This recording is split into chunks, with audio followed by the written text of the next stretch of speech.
For 12 years, a faceless corporation dumped its waste over her grandmother's fence, thinking nobody cared about a forgotten old woman on a forgotten patch of land.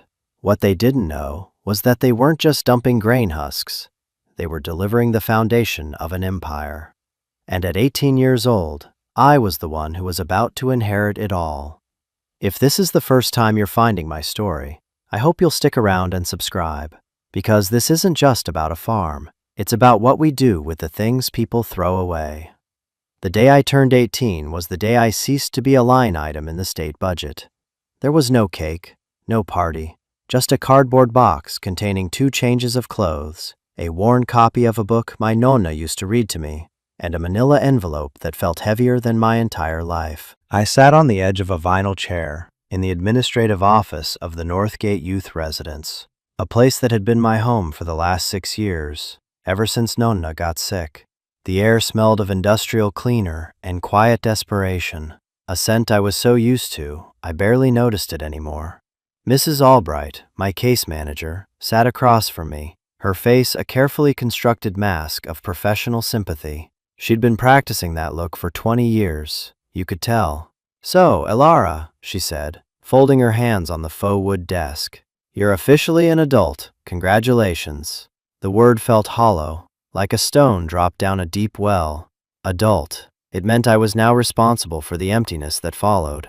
It meant the thin, fraying safety net of the state was being rolled up and put away. She pushed the manila envelope across the desk. It slid to a stop just before my hands, which were clenched into fists on my lap. "This is from the solicitor's office, regarding your grandmother's estate." My breath caught. Estate.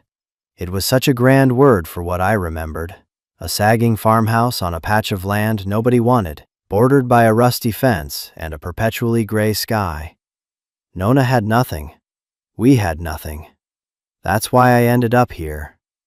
"Her estate?" I asked, my voice a rough whisper. "There's nothing left." "Legally there is," Mrs. Albright said, her tone softening just a fraction. It was the tone she used when she was about to deliver bad news wrapped in procedure. "The house, the land, it's in your name now. The deed is in there, along with a key and a letter from a Mr. Davies. He was your grandmother's lawyer." I stared at the envelope. Inside it was the only piece of my past I had left, a past I'd tried to forget because remembering it hurt too much. Remembering Nonna's warm hands, the smell of baking bread, the way she hummed when she worked in her garden. It was like pressing on a bruise. The 6 years at Northgate had been about survival. You learned to build scar tissue over the soft parts of yourself. You learned to stop hoping. Hope was a liability. And now this envelope was threatening to peel all that careful scarring away. I picked it up. The key made a small, heavy lump inside. It felt both ancient and terrifyingly new. Mrs. Albright stood, a signal that our time was up. The system had processed me, and now it was time for me to leave the factory. "The bus station is 3 blocks east," she said, her voice back to its neutral, procedural hum. "There's a ticket for Oakhaven in the envelope. Mr. Davies is expecting you to make contact once you've arrived." She gave me a final, fleeting look. "Good luck, Elara." I didn't say thank you. The words wouldn't come. I just clutched the envelope to my chest, a shield against the sudden, crushing vastness of the world outside, and walked out of the only home I'd known for a quarter of my life. The automatic door hissed shut behind me, and for the first time, I was completely, terrifyingly, on my own. The next day, I found myself in another sterile office, this one smelling of old paper and stale coffee. Mr. Davies was a man made of tweed and soft, disappointed sighs. He looked over his spectacles at me, his eyes kind but weary, as if he'd seen 1,000 stories like mine and knew they rarely had happy endings. His office was on the 2nd floor of the only brick building on Oakhaven's main street. Below, the town looked tired, its storefronts faded, its sidewalks cracked. It was a place the world had decided to drive past on its way to somewhere better. "Elara," he began, his voice a low rumble. "I'm sorry we're meeting under these circumstances. Your grandmother, Elena was a remarkable woman, stubborn as a mule, but remarkable. He slid a file across his cluttered desk. It was thick with documents yellowed at the edges. Let's get to the difficult part first. The property is legally yours. 2 acres, the house, the barn. Free and clear in terms of mortgage. However, he paused, letting the word hang in the air. I braced myself. In my life, however, was always the preamble to a punch. There are 3 years of back taxes owed. About $4,000. The town will seize the property in 90 days if it's not paid. $4,000, he might as well have said $1 million. The state had given me a final check for $200, meant to be a transitional stipend. It was enough for a week of groceries and a new pair of boots, not for saving a legacy I didn't even know I wanted. I felt a cold knot tighten in my stomach. So this was it. A cruel joke. I was given a home only to have it immediately taken away. I don't have it, I said, the words flat. I know, he said gently, which brings us to the second matter. He pulled a different, crisper envelope from a drawer. This one was embossed with the logo of a company I recognized from the giant silos that dominated the town's skyline. AgriCorp Milling. They've made an offer. They want to buy the land. He slid the letter over. I didn't need to read the details. I could feel the predatory energy coming off the paper. They're offering $10,000. It would be enough to cover the back taxes, the legal fees, and leave you with a small amount to start over somewhere else. Somewhere else. The phrase echoed in the quiet room. For my entire life, I had been sent somewhere else. Another foster home, another school, another institution. The idea of choosing my somewhere else was dizzying, but the thought of selling the last piece of Nona was a sharp, physical pain. Why do they want it? I asked, looking out the window at the looming gray silos of AgriCorp. It's just a patch of weeds. Mr. Davies hesitated, cleaning his glasses with a handkerchief. It was a small, telling gesture. He was choosing his words. They've been trying to buy that land for years. Your grandmother always refused. They want to expand their storage facilities. Your property backs right up against their southern perimeter. He leaned forward, his expression serious. Elara, I have to advise you that this is a good offer. The house is in disrepair. The land hasn't been worked in years. $10,000 is more than it's worth, frankly. It's an easy way out. An easy way out. The words were a temptation, a siren song for a girl who had never had anything easy. I could take the money, get on another bus, and disappear. I could find a small apartment in a city where no one knew my name, get a job, and be anonymous. I could be free of this dusty town, this broken-down house, this grief that clung to me like a winter coat. But then I thought of Nona, stubborn as a mule. She'd held on to this place for a reason. Selling it felt like betraying a fight I didn't even understand. Can I have some time to think? I asked.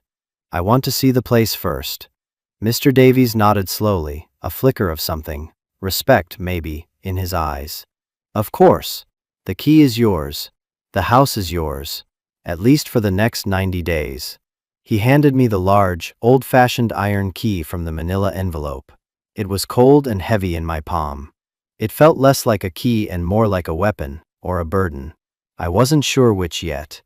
The walk to Nona's house was only a mile, but it felt like crossing a border into a foreign country. The town's paved road gave way to gravel, and then to a dirt track choked with weeds. The air grew stiller, heavier, thick with the smell of damp earth and the low, constant hum from the AgriCorp silos. I could feel their presence behind the tree line, a mechanical giant breathing down the neck of this small, forgotten place. And then I saw it. The house was exactly as I remembered, only smaller and sadder, like a photograph left out in the sun. The paint was peeling in long, curling strips. The porch sagged on one side, and the windows were dark and vacant, like eyes that had given up seeing. The garden where Nona had grown tomatoes and basil was a riot of thorns and wildflowers. It wasn't just neglected, it felt heartbroken. I stood at the end of the driveway, the iron key sweating in my hand. For a moment, I couldn't move. Every instinct screamed at me to turn around. Go back to Mr. Davies' office, sign the papers, and take the money. This wasn't a home, it was a tombstone. But I had promised myself I would see it. I took a deep breath, tasting the dust and pollen on the air, and forced my feet to move. The porch steps groaned under my weight, a low, mournful sound. The lock was stiff with rust, and I had to jiggle the key, putting my shoulder into the door before it finally scraped open with a shudder.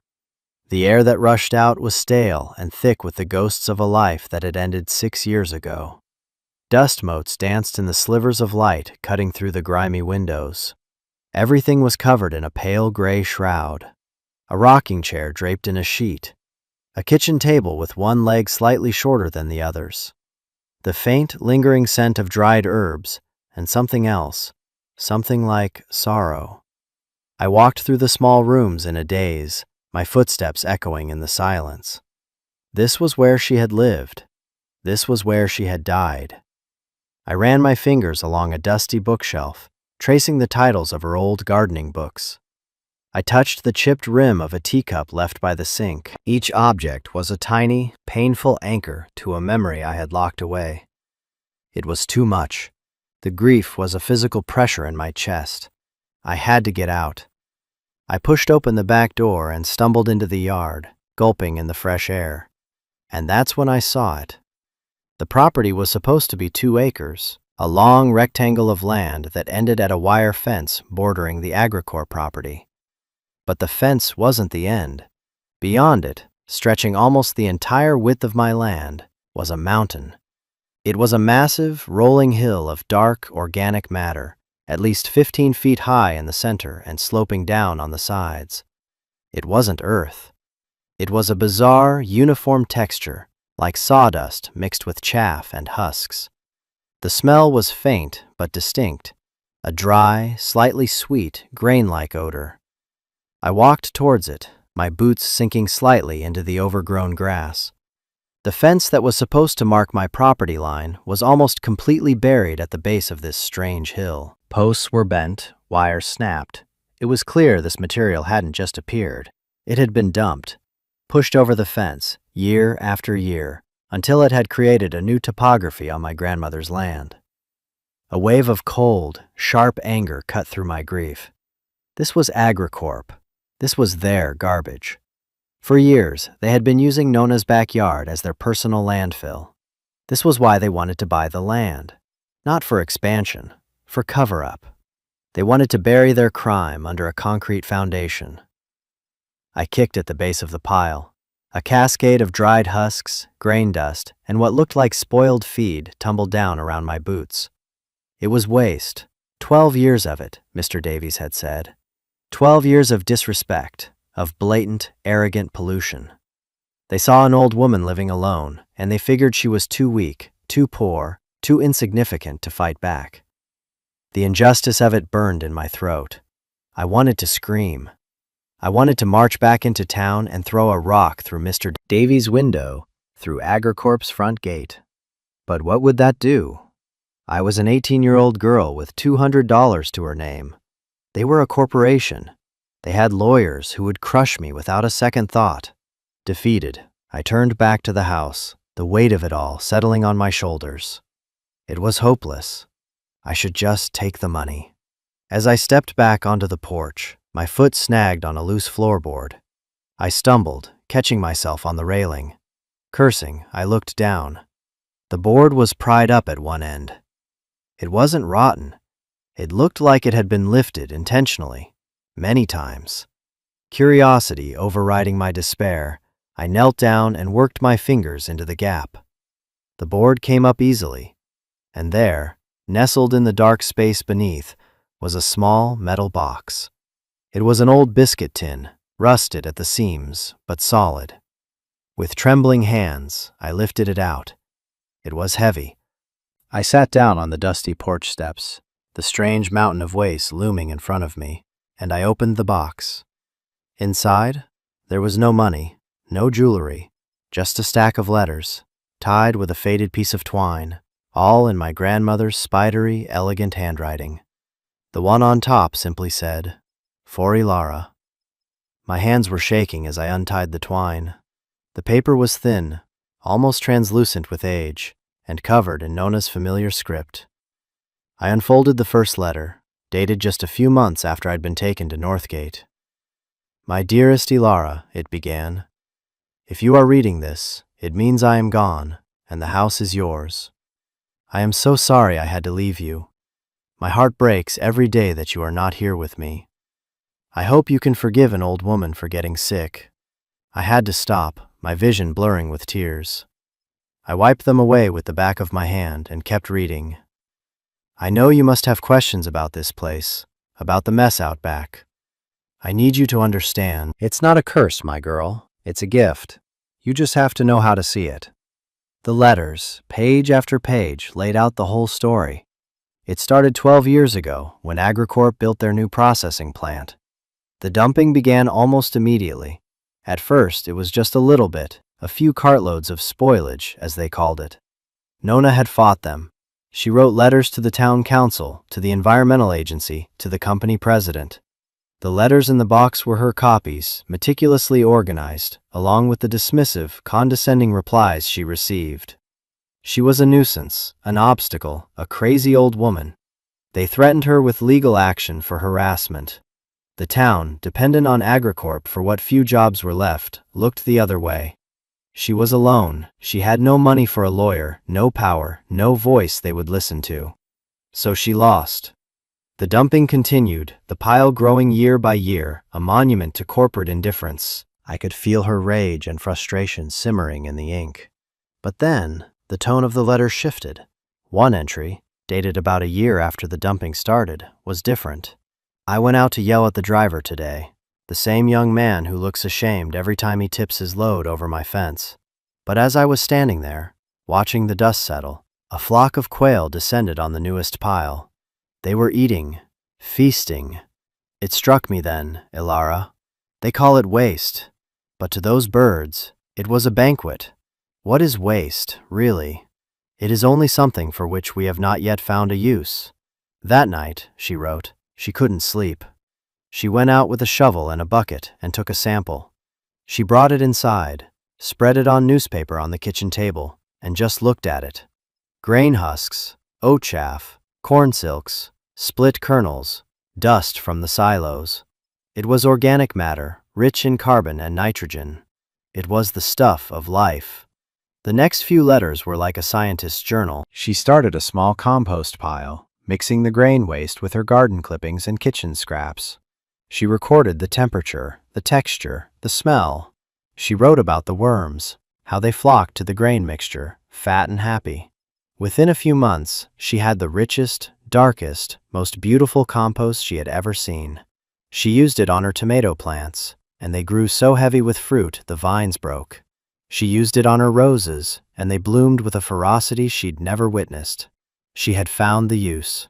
Agricorp wasn't dumping garbage in her yard. They were delivering free, high-quality organic fertilizer by the ton. But it didn't stop there. She started experimenting with the fresher material as animal feed.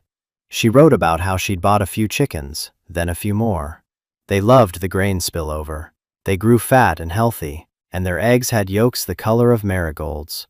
She started selling the eggs in town, quietly, making a little extra money. The final letter was the most important. It was her plan. "My fight is over, Ilara, but yours is just beginning. That pile is your inheritance. It is 12 years of stolen fertility, and it is all yours. Don't let them take it. Don't let them bury their mistake. Use it. That soil can grow anything. Those grains can feed hundreds of animals. This land, our land, can be an oasis, a testament to the idea that nothing is ever truly waste. They think they beat me. They think they buried me in their garbage. But what they did, my love, was plant a seed. You are the one who will make it grow." The letter ended with instructions. There was a hand-drawn map of the property, marking the best spot for a larger garden, where the water table was highest. There was a list of names, people in town she trusted, a man at the feed store, an old farmer down the road. And there was one final, chilling warning. Be careful. Agricorp will not want you to succeed. Their offer to buy the land is not about expansion. It is about erasing their guilt. Do not sign anything. I folded the last letter, my hand steady now. The tears were gone, replaced by a slow-burning fire in my gut. The house was no longer a tombstone. It was a headquarters. The pile of waste was no longer a monument to injustice. It was a gold mine. Nona hadn't left me a problem. She had left me a blueprint for a revolution. I spent that night in the dusty house, wrapped in a sheet on the living room floor. I didn't sleep. My mind was a whirlwind, caught between two powerful currents. One was the voice of reason, the voice of Mrs. Albright and Mr. Davies, and every rational adult I'd ever known. It whispered to me about the $10,000, an escape, a clean slate. I could be in a new city in a week, with a security deposit for an apartment and money in my pocket. I could leave Oak Haven and its ghosts behind. No back taxes, no dilapidated house, no corporate giant breathing down my neck. No risk, no failure. It was the safe path, the easy way out. It was a life of quiet, anonymous survival, the only kind I'd ever been taught to expect. But then there was the other current, the voice of Nona, rising from the pages of her letters. It spoke of resilience, of defiance. It spoke of turning poison into medicine, of finding value where others saw only trash. It was a voice that didn't talk about survival, but about thriving. It offered not an escape, but a home, a purpose, a fight worth fighting. I thought about my life at Northgate, the gray walls, the scheduled meals, the constant feeling of being a number, a case file. I had learned to make myself small, to expect nothing, to want nothing, because wanting was dangerous. It led to disappointment. And here was my grandmother, a woman who had nothing, who had lost everything, who still dared to want. She wanted justice. She wanted to build something beautiful out of something ugly. She wanted me to have a future rooted in the very ground they had tried to poison. Lying there in the dark, I felt the full weight of the choice. To accept the world as it was, a place where big companies crush little people, and the easiest path is the one of surrender. Or to believe in my grandmother's vision, a world where a single person, armed with a shovel and enough stubborn hope, could make a stand. Could I do it? I was 18 years old. I knew how to fill out forms and stand in line. I didn't know the first thing about farming, about business, about fighting a corporation. The fear was a cold, heavy thing in the pit of my stomach. The fear of failure was immense. If I tried and failed, I would lose everything. I would be homeless, with nothing but the bitter taste of my own foolishness. If I took the money, I would at least have a chance. But then I imagined it. I imagined signing the papers. I imagined watching the bulldozers come, flattening Nona's house, burying her secret garden, plowing under that mountain of potential. I imagined a giant concrete warehouse sitting where I was now lying, and the thought was so violent, so profoundly wrong, it made me physically sick. It would be the final insult. It would be letting them win. It would be erasing her, and in doing so, erasing the last best part of myself. The sun began to rise, casting long, dusty fingers of light through the grimy windows. The light touched the biscuit tin on the floor beside me. It wasn't just a box of letters. It was a seed bank. It was an instruction manual. It was a declaration of war. And in that moment, the fear didn't disappear, but something else rose up to meet it. Determination. A feeling so fierce and unfamiliar, it almost scared me more than the alternative. I was my grandmother's granddaughter, stubborn as a mule. The choice was made. The first call I made was to Mr. Davies. I walked into town and used the payphone outside the general store, the receiver cold and heavy against my ear. "Mr. Davies, it's Alara," I said, my voice clearer and stronger than I expected. "I've made a decision about the AgriCorp offer." There was a pause on the other end. "Yes?" "I'm rejecting it. Please inform them the property is not for sale."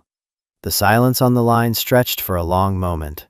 I could almost hear him mentally preparing the arguments against it, the warnings, the gentle condescension. But to his credit, all he said was, "Are you sure, Alara? This will not be an easy road. I'm sure, I said, looking up at the AgriCorp silos which seemed to glower down at the little town. This is my home now.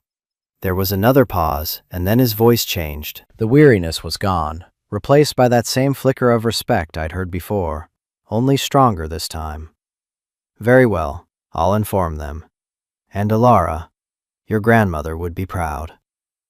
I hung up the phone, a strange lightness in my chest. The first domino had fallen. My second stop was the hardware store. It was a dim, cavernous place that smelled of sawdust, metal, and fertilizer. An old man with a kind, wrinkled face and hands stained with grease stood behind the counter. He looked at me over his glasses, his expression curious. I probably looked like a ghost, a city kid completely out of her element. "Can I help you?" he asked, his voice a friendly rasp. "I'm Elena's granddaughter," I said, and his eyes widened in recognition. I'm reopening the farm." I showed him the list Nona had left. His name, Frank, was at the top. A slow smile spread across his face. "I'll be damned," he whispered. "She really did it." He knew about the plan. He came out from behind the counter and led me through the aisles. He didn't just sell me tools, he taught me. He showed me the difference between a spade and a shovel, which hoe was best for breaking up compacted soil, the right kind of fencing wire to keep out the deer. He treated me not as a customer, but as an apprentice. I used almost all of my $200. I bought a sturdy wheelbarrow, a pitchfork, a hoe, a rake, heavy-duty gloves, and 2 massive tarps. I bought seeds, lettuce, kale, tomatoes, squash, beans, varieties Frank said were hardy and forgiving for a beginner. My last purchase was the most impulsive and the most important. In a corner of the store, under a heat lamp, was a bin full of peeping, fluffy yellow chicks. "How much?" I asked, my heart doing a little flip. $1 apiece for you," Frank said with a wink. "Elena always said you can't have a farm without a little noise." I left with 10 of them chirping in a cardboard box, a tiny, fragile, vocal investment in the future. Walking back to the farm, pulling the new red wheelbarrow behind me loaded with tools and hope, I felt a sense of ownership I had never known. Every dollar I had spent was a vote of confidence in myself, in Nona's vision. The 90-day clock was ticking on the back taxes. I had no money left for that. I had only my hands, a pile of waste, and a box full of chirping promises. It was time to get to work. The days that followed blurred into a routine of grueling, back-breaking labor. My alarm clock was the sun, and my bedtime was when my muscles screamed so loudly I couldn't move anymore. The first task was the mountain itself. I had to turn it from a static pile of waste into a dynamic system of compost. Following Nona's notes, I used the pitchfork and shovel to create massive windrows, long, tall piles that would allow air to circulate. I spent entire days just moving material, my body aching in places I didn't know I had. The grain waste was compacted at the bottom, dense and anaerobic. I had to break it up, mix it, turn it. Sweat dripped into my eyes, my hands blistered and then calloused, and every night I would fall into a deep, exhausted sleep on the floor, too tired to even dream. I set up a system with the tarps to manage moisture, covering the piles when it rained too hard, and uncovering them to bake in the sun. I learned the rhythm of decomposition, the sweet, earthy smell of good compost versus the sour stench of a pile gone wrong. While the compost cooked, I cleared a section of land for the main garden, just where Nona's map had indicated. I fought with thorny vines that seemed to fight back. I dug up stubborn rocks, and I tilled the hard, compacted earth by hand until my shoulders burned. The letters from AgriCorp started arriving about a week after I rejected their offer. The first was polite, a formal renewal of their generous proposal. I threw it away. The second, a week later, was colder, mentioning their legal right to expansion and the potential for eminent domain. I used it as kindling to start a fire in the old wood stove. The third was a cease and desist letter, delivered by a courier.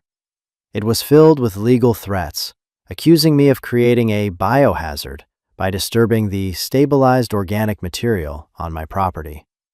The hypocrisy was so staggering it was almost funny. They were threatening to sue me for cleaning up their mess. I tacked that letter to the wall in the kitchen. It became my fuel. Every time my body wanted to quit, I'd look at that piece of paper and pick up my pitchfork again. My little flock of chicks grew quickly, graduating from their box in the kitchen to a small coop I patched together from scrap wood in the barn. They were my companions, their cheerful chirps and scratches a constant source of life in the quiet landscape. They were also my first employees. I let them range near the compost piles, where they feasted on worms and insects, tilling the soil with their feet and adding their own nitrogen-rich manure to the mix. They were part of Nona's system, a living, breathing component of the farm's engine. One afternoon, as I was turning one of the massive compost rows, a dusty pickup truck pulled into the driveway. An old man with a weathered face and a skeptical squint got out. He was one of the names on Nona's list, George, the farmer from down the road. He watched me work for a long time, not saying a word. Finally, he ambled over. "You're Elena's girl," he said. It wasn't a question. "I am," I said, leaning on my pitchfork, trying to catch my breath. He kicked at the base of the compost pile. "She told me about this crazy idea," he said, shaking his head. "Told me she was going to turn their poison into gold." I thought the grief had finally gotten to her. He looked from the pile to the neat rows I was preparing for planting, then to the sturdy little chicken coop. He looked at my calloused hands and the dirt smudged on my face. A slow, grudging respect dawned in his eyes. Looks like she wasn't so crazy after all. He didn't offer to help, not directly. But the next morning, I found an old, rusty but functional rototiller sitting by my barn with a full can of gas. There was no note. There didn't need to be. I had an ally. The work was still hard, but with the rototiller, I was able to prepare the entire garden plot in a single day. That evening, as the sun set, I planted my first seeds, pushing them one by one into the rich, dark soil I had made with my own 2 hands from AgriCorp's trash. It felt like a sacred act. Months passed. The 90-day deadline for the taxes loomed like a guillotine. I had no money, but I had something else: growth. The garden exploded. The compost Nona had perfected was like magic. The kale was deep green and vibrant. The lettuce grew in heads so tight and heavy they looked like prizes from a county fair. The tomato vines, staked high, were already thick with small green fruit. My chickens started laying, their small brown eggs a daily miracle. I started selling them, just as Nona had, at a little farm stand I built at the end of my driveway. At first, it was just a few dollars a day. Then people started coming back. They said they were the best eggs they'd ever tasted. Then I started selling bundles of kale, bags of lettuce. The money trickled in. $5 here, $10 there. It wasn't much, but it was mine. It was proof. One day, a woman from a fancy restaurant in the next town over stopped by. She'd heard about my greens from a friend. She bought everything I had on the stand and asked if I could supply her restaurant twice a week. That was the day I knew I was going to make it. I made the tax payment on the 89th day, walking into the town office with a shoebox full of crumpled bills and coins. The clerk counted it twice, her expression a mixture of shock and disbelief. I had saved my home. Looking back, that first year was the hardest and most beautiful of my life. I learned the language of the land, the way the soil felt when it needed water, the way the leaves drooped in the afternoon sun, the sound of a happy chicken. The farm was more than just a business. It was a living thing, and I was part of it. The mountain of waste shrank as I converted it into life-giving soil, and my garden expanded. After vegetables and eggs came goats for milk and cheese, then a small pasture for a few pigs, who loved rooting through the compost. AgriCorp didn't go away. Their lawyers sent more letters. They tried to get the town to rezone my land. They sent inspectors to try and find code violations. But they had miscalculated. They thought they were fighting one broke 18-year-old girl. They didn't realize they were fighting my grandmother's legacy and a growing community that had started to rally around me. Frank from the hardware store extended me credit. George the farmer taught me how to fix my rototiller and predict the first frost. The restaurant owner promoted my farm to other chefs. People in town started choosing my produce over the shrink-wrapped stuff in the grocery store. They weren't just buying vegetables, they were casting a vote. They were supporting the underdog. I sit on the porch now, in the same spot where I first opened that metal box. The sun is setting, painting the sky in shades of orange and purple. The house behind me is repaired and painted a cheerful yellow.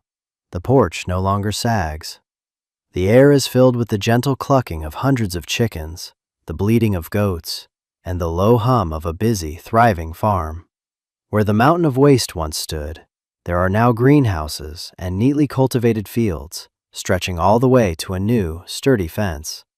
My farm, which I named Nona's Folly as a joke, now supplies produce, eggs, and dairy to over a dozen restaurants, a weekly farmers market, and a CSA program that feeds 50 local families. I have employees. I have a business plan. What AgriCorp tried to hide, what they called waste, has become the foundation of everything. It is the soil, the fertility, the story that people connect with. It is the literal and metaphorical ground on which I rebuilt my life. Nona was right. Waste is just a failure of imagination. This farm is a testament to that. It's a testament to the fact that the things and the people that society throws away often hold the most potential. It's a testament to a stubborn old woman who refused to be buried, and the granddaughter who learned to fight from her. She didn't just leave me a farm. She taught me that your greatest strength can come from the very place where you were wronged. And that's really the heart of it, isn't it? I wanted to share this story with you because I know so many of you have your own pile of waste someone dumped in your backyard. Maybe it's not literal grain husks. Maybe it's a failed career, a broken relationship, a painful diagnosis, or a past you feel is holding you back. It's the thing you look at and see only a problem, a monument to your own misfortune. But I want to ask you to look again. What if, like Nona, you could find a different use for it? What if that hardship, that pain, that waste is actually the raw material for the richest soil you will ever have? What if the very thing you think is your biggest liability is actually the seed of your greatest strength? It takes work. It takes getting your hands dirty. It takes believing in a future you can't see yet. But it is possible. If this story resonated with you, if it made you think about your own pile of waste a little differently, I hope you'll subscribe and join our community here. This channel is for people who aren't afraid of the hard work, for people who believe in second chances and the power of turning garbage into gold. And please, in the comments below, I want you to tell me, what is the waste in your life that you are learning to transform? I read every single comment because your stories matter. Your fight matters. You are not alone. J'ai pointé ma sortie à 23h pour pouvoir me pointer aujourd'hui. T'as changé tes heures, tu crois? Tu trouves que je m'améliore? Je sais pas. J'ai l'impression de galérer. Je trouve pas mes touches, putain. Alors ça doit être terminé en plus là. Ça doit être terminé. Et coucou Teddy, comment ça va? Il reste 5 minutes, je le retente pour faire un tirage. Ouh, putain, ça me donne, hein? Ça me donne chaud, hein? C'est qui que je devais prendre? C'était elle que je devais prendre. Voilà. OK. Maintenant, comment ma vie est chargée, on est d'accord? On est d'accord, hein?